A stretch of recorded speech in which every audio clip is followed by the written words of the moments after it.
डाली डाली फूलों की तुझको बुलाए रे मुसाफिर मेरे उत्तराखंड में।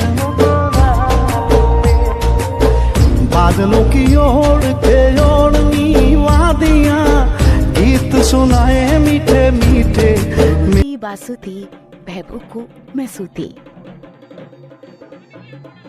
गांव में ढोल दमाऊ बज रहे थे। एक तरफ औरतें दाल पीस रही थी तो वहीं दूसरी तरफ आदमी चूल्हे के लिए लकड़ी काट रहे थे। शादी का घर था और रह रहकर चैतू अरसी और रोटने चखने के लिए इधर उधर भटक रहा था कि तभी उसकी माँ ने उसे आवाज देकर कहा, चैतू जा ऊपर देख कर आ तो, घुघुती तैयार हुई कि नहीं हुई।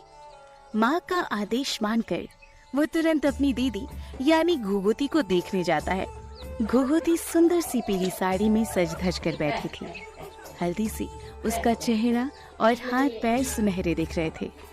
आसपास सहेलियां हंसी ठिठोली कर रही थी कि तभी वहाँ चैतू आ जाता और कहता है, दीदी चल, माँ बुला रही है, शायद हम दोनों को अरसे खाने के लिए बुलाया है।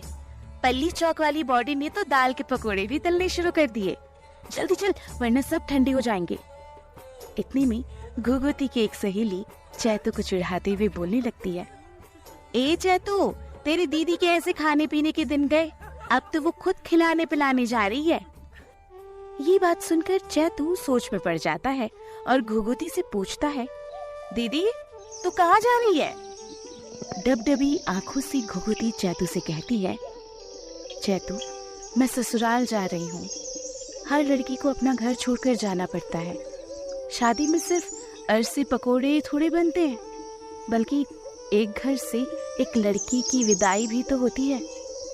ये सुनकर चैतू का मन घबरा जाता है। घबराता भी क्यों ना, उसकी दीदी भी तो उसकी माँ जैसी ही थी और माँ से बिछड़ने का कष्ट शब्दों में बयां नहीं किया जा सकता। इतने में चैतू पूछता है, दीदी तो तू कब वापस आएगी। ये सुनकर घुघुती फपक कर रो पड़ती है और कहती है, जब सुंदर सुंदर फूल खिलेंगे और हर जगह खुशी का माहौल होगा, उस चैत के महीने में मैं वापस तुझसे मिलने आऊंगी। तू बस मेरी भिंटोली तैयार रखना, ठीक है। इस बात के साथ चैतू ने अपना दिल मजबूत किया और अपनी दीदी को कई पहाड़ दूर विदा किया। दुख के दिन समय के साथ खत्म हो जाते हैं, लेकिन यादें उनका कोई हिसाब नहीं होता। आप भूलना भी चाहो तो कहीं ना कहीं से किसी न किसी कोने से वो घुसपैठ कर ही लेती है।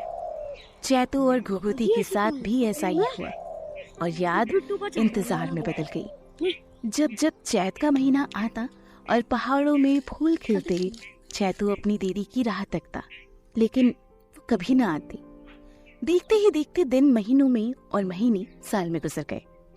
दूसरी छोर पर घुघुती के सामने कभी न खत्म होने वाला काम पड़ा था। वो मानो अभिमन्यु की तरह किसी चक्रव्यूह में फंस गई थी। ऐसा चक्र जिसमें वो लगातार भागे जा रही थी लेकिन कहीं पहुंच नहीं रही थी। याद उसे भी आती थी। जब भी वो अपने ससुराल की लड़कियों को मायके जाती देखती तब उसका भी घर जाने का मन होता, लेकिन पहाड़ी औरतों पर मन की करना जैसी बात कहाँ लागू होती है। उनके नसीब में पहाड़ लांघना और पहाड़ बचाना लिखा था। इसलिए घुघुती अपना मन मार लेती है और बाकी लड़कियों की लाई गई भटोरी को चख कर सुकून कर लेती है। समय बीतता गया और छोटा सा चैतू बड़ा हो गया, लेकिन घुघुती से मिलने की उसकी ललक और बढ़ गई। बढ़ क्या गई, वो ललक जिद में बदल गई। जब इतनी साल गुजरने के बावजूद घुघुती मायके नहीं आई तो चैतू ने ठान लिया कि अब वो खुद अपनी दीदी से मिलने जाएगा। लेकिन इस पर उसकी माँ ने उसे बहुत समझाया कि बेटा, घुघुती का ससुराल बहुत दूर है, कई दिनों तक पैदल चलना पड़ेगा और जंगलों गाड गदेरों को पार करना होगा। लेकिन चैतू अपनी जिद पर अड़ा रहता है। अब नौजवान बेटे की जिद के आगे माँ भी क्या करती, इसलिए आखिरकार माँ मान ही जाती है, लेकिन एक शर्त के साथ। वो अपने बेटे से कहती है कि दीदी से मिलकर तुरंत आ जाना। दरअसल माँ बहुत बूढ़ी हो चली थी। उसका मानना था कि वो कभी भी चल बसेगी। अब घर में चैतू के अलावा उसका कोई भी न था और ऐसे समय में बेटा पास नहीं रहेगा तो वो क्या करेगी। इसलिए वो चैतू से कहती है, बेटा मैं यहाँ अकेली हूँ, इसलिए तुरंत निकल आना। चैतू भी माँ की बात मान जाता है और उनसे वादा करता है कि वो तुरंत निकल आएगा। अगला दिन होता है और माँ चैतू के लिए रोटी, पानी और थोड़ी भूबूत देती है ताकि उसका बेटा जंगल में कहीं छल न जाए। वहीं घुघुती के लिए बड़े प्यार से तैयार की गई भिटोली भी बांधती है और साथ में एक सोने की जंजीर भी देती है। चैतू चलता गया। कई दिन उबड़ खाबड़ जंगल के कठिन रास्तों से गुजरते हुए आखिरकार चैतू सूरज ढलने के बाद घुघुती के गांव पहुंच ही जाता है। उसके मन में अपनी बहन से मिलने का उत्साह हिलोरे भर रहा था। उसे समझ नहीं आ रहा था कि जब वो अपनी दीदी से मिलेगा तो क्या कहेगा। क्या दीदी उसे पहचान पाएगी? क्या दीदी बदल तो नहीं गई होगी? वो खुश तो होगी ना? इस तरह की तमाम बातें चैतू के मन में चल रही थी और इन्हीं सब ख्यालों के साथ वो आखिरकार घुघुती के घर पहुंच ही जाता है। लेकिन उसने देखा कि घुघुती सोई हुई थी। उसके मन में कई बार आया कि वो घुघुती को जगा दे।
था कुछ नहीं बचा था सिवाय घुघुती के आखिरी शब्द के, जिसे पहाड़ ने संजो कर रख लिया।